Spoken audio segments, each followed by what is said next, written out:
Last cooler ಬ್ಯಾಂಕಿಂದ extra passenger ಅಂತೇಳಿ concession ಕೊಟ್ಬಿಟ್ಟು ಕೇಸ್ ಹಾಕಿದ್ರು. ಏನು ಇಲ್ಲದೆ ಇದ್ರು ಲಾಸ್ಟ್ 1 ಮಂತಿಂದ 500 ರೂಪಾಯಿ 1000 ರೂಪಾಯಿ ಕೇಸ್ ಹಾಕ್ತಿದ್ರು. ಇವಾಗ ಮುಲಾಜ್ ಕೊಡ್ತಾರೆ. ಇನ್ಮೇಲೆ ಒಂದು ನಂಬರ್ ಕೊಟ್ಟಿದ್ದೀವಿ, ಇನ್ಮೇಲೆ ಯಾವುದು ಮುಲಾಜ್ ಮಾಡೋದು ಎಲ್ಲ ತಗೊಂಡು ಅವ್ರು ಸ್ಟೇಷನ್ ಇರಬೇಕು, ಇಲ್ಲ ನಿಮ್ಮ ದುಡ್ಡು ಎಲ್ಲ ಫೈನ್ ಕಟ್ಟು ಮನೆ ಹೋಗ್ಬೇಕು. ಇಷ್ಟೇ ವ್ಯತ್ಯಾಸ. ಇನ್ನು ಯಾರು ಎಷ್ಟು ಅಪ್ಡೇಟ್ ಮಾಡ್ಕೊಳ್ಳಲ್ಲ ಅವರಿಗೆ ಎಚ್ಚರಿಕೆ ನಮಗೆ. ಯಾಕಂದರೆ ನಾವು 3 ತಿಂಗಳಿಂದ ಇದನ್ನೇ ಮಾಡ್ತೀವಿ. ಎಷ್ಟು ಈ ಕಾರ್ಯಕ್ರಮ ಉದ್ದೇಶಿಸಿ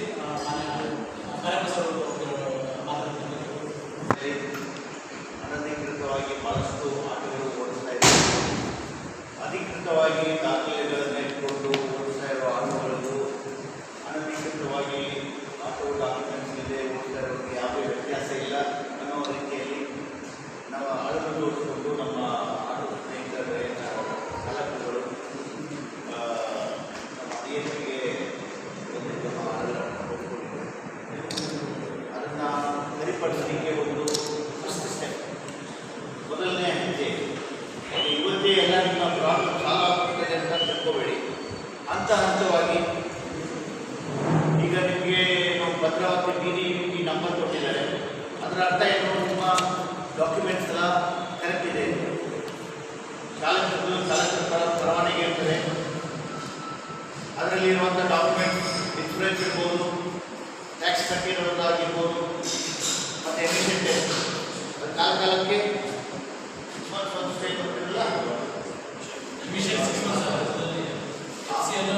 ಮಿಕ್ಕಿರೋದೆಲ್ಲ ಪರ್ಮನೆಂಟ್ ಆಗಿ ಉಳಿತದೆ.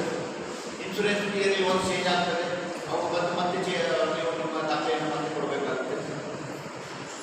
ಹಂತವಾಗಿ ಮೇ ಬಿ ಏನಾದರೂ 3 ಮಂತ್ಸ್ ಆದ ನಂತರ ಇಲ್ಲಿ ಎಲ್ಲ ಆಟೋಗಳು ದಾಖಲೆಗಳನ್ನು ಕರೆಕ್ಟಾಗಿ ಇಟ್ಕೊಂಡು BDBT ನಂಬರ್ ಹಾಕಿಕೊಂಡ್ರೆ ಮಾತ್ರ ಚಾಲನೆ ಮಾಡಲಿಕ್ಕೆ ಅವಕಾಶ ಇರ್ತದೆ.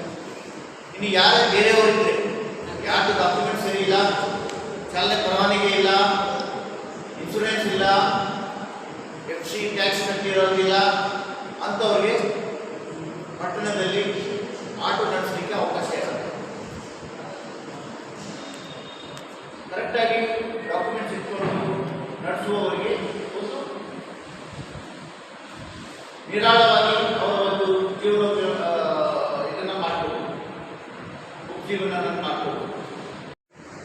ಯಾರ ಹೆಸರಲ್ಲಿ ಆ ಲೈಸೆನ್ಸ್ ಇದೆ ಫೋಟೋ ಮತ್ತೆ ಲೈಸೆನ್ಸ್ ಕೂತ್ಕೊಂಡಿರೋರು ಧೈರ್ಯ.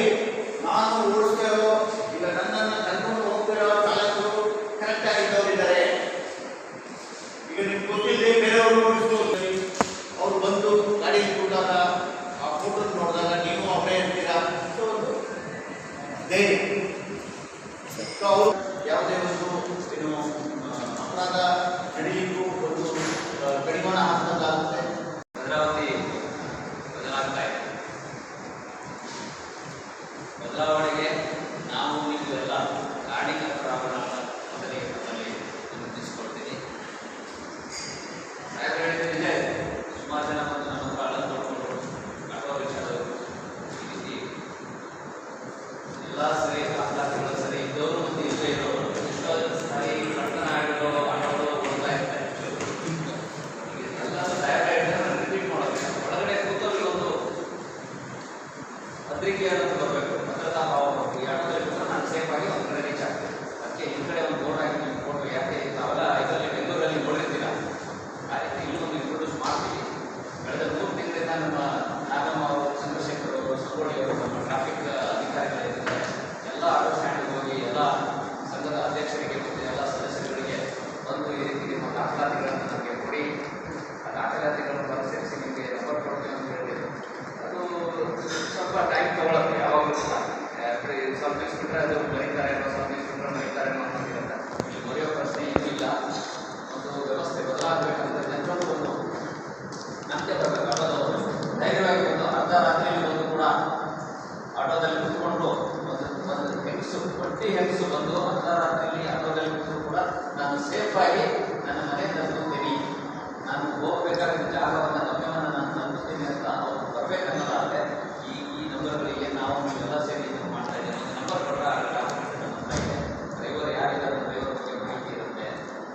ಡ್ರೈವರ್ಗೆಲ್ಲ ಮಾಹಿತಿ ಇದ್ದಾಗ ಡ್ರೈವರು ತಪ್ಪು ಮಾಡೋಕ್ಕಾಗಲ್ಲ. ನಮಗೂ ಒಂದು ಇದೆಯಪ್ಪ, ನಮ್ಮಲ್ಲಿ ನಮ್ಮ ಸಮಾಜದ ಸರಳ ಸುರಕ್ಷಿತವಾಗಿ ಮಗುವನ್ನಾಗುತ್ತೆ ಅವರು ಹಾಗಾಗಿ ಆಮೇಲೆ ಇದ್ರ ಬಗ್ಗೆ ಈಗ ಮೊನ್ನೆ ನಾವು ITMS ಬಗ್ಗೆ ಹೇಳಿದ್ವಿ. ITMS ಏನು ನಾವು ಪ್ರಪೋಸ್ ಮಾಡಿದ್ವಿ.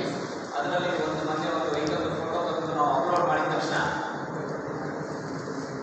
ಅದರದ್ದು ಮೆಸೇಜ್ ಮಂಗಳೂರಿಗೆ ಹೋಗಿದೆ, ಓನರ್ಗೆ ಹೋಗಿದೆ. ಅದು ಕಳ್ತನ ಆಗಿರೋ ಬೈಕ್ ಭದ್ರಾವತಿ ಸಿಕ್ಕಿದೆ ಹೇಳಿ. ಈಗ ಅವ್ರು ಬರ್ತಾರೆ, ತಗೊಂಡು ಹೋಗ್ತಾರೆ, ತಗೊಂಡು ಹೋಗೋದು ನೋಡಿ, ಆರೋಪದಿಂದ ತಗೊಂಡು ಹೋಗೋದು ನೋಡಿ. ಈಗ ಬದಲಾವಣೆ ಆಗಿಲ್ಲ, ಕಳ್ತನ ಆಗಿಲ್ಲ.